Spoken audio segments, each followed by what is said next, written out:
بسم اللہ الرحمن الرحیم۔ یا اللہ پاک، ہماری غلطیوں، غفلتوں، نادانیوں، کوتاہیوں، کمزوریوں، خطاؤں، گناہوں، برائیوں اور نافرمانیوں کو معاف فرما۔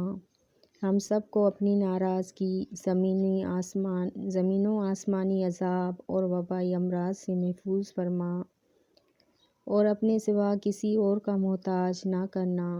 آمین ثم آمین۔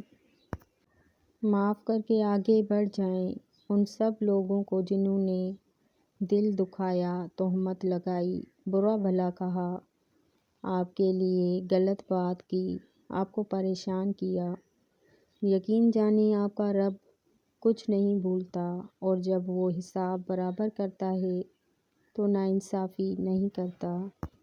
فرمان آخری نبی صلی اللہ علیہ وآلہ وسلم۔ اللہ پاک نے میری طرف یہ وحی فرمائی ہے کہ تم لوگ عاجزی اختیار کرو اور تم میں سے کوئی دوسرے پر فخر نہ کرے۔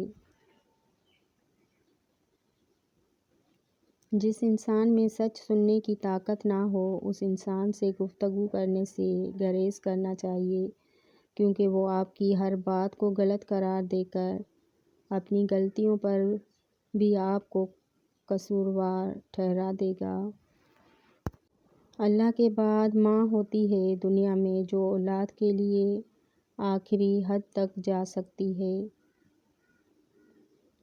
بدنیت شخص محروم رہتا ہے، اس سے کسی کی دعا بھی نہیں لگتی، وہ اپنی راہ میں خود آپ ہی رکاوٹ ہوتا ہے۔ ایک وقت تھا چھوٹی چھوٹی باتیں بہت محسوس ہوتی تھیں، اس نے یوں کیوں کہا، اس نے ایسا کر دیا۔ پھر وقت نے ایک بات سمجھائی، دنیا میں مختلف مزاج کے لوگ ہیں اور ہم سب کو اپنے مزاج کے مطابق نہیں ڈھال سکتے۔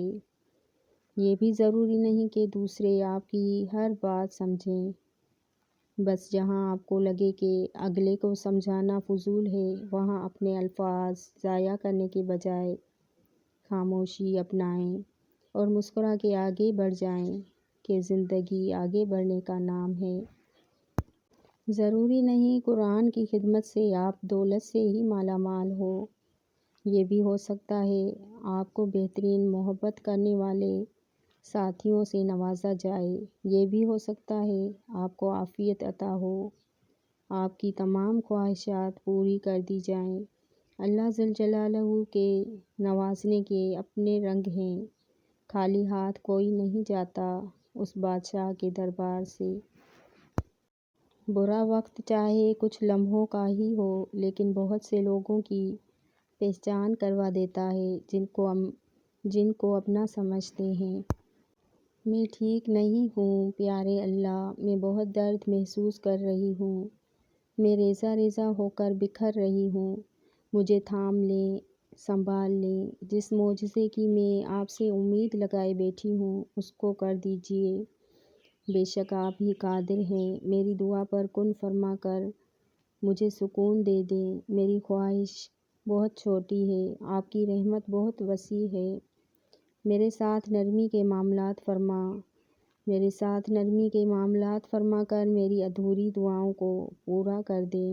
بے شک آپ بہت مہربان سننے والے ہیں، میری پریشانی دور فرما دیں۔ آمین ثم آمین۔ جو چراغ صرف اپنے لیے جلتا ہے وہ آگ کے سوا کچھ نہیں، اور جو چراغ دوسروں کے لیے جلتا ہے وہ روشنی ہے، نور ہے، شعور کا ظہور ہے۔ زندگی میں دوسروں کے لیے آسانیاں پیدا کریں، اللہ پاک آپ کو ہر مشکل سے نکالے گا انشاءاللہ۔ زیادہ وقت نہ لگائیں یہ طے کرنے میں کہ آپ نے کیا کرنا ہے، ورنہ وقت طے کرے گا کہ آپ کا کیا کرنا ہے۔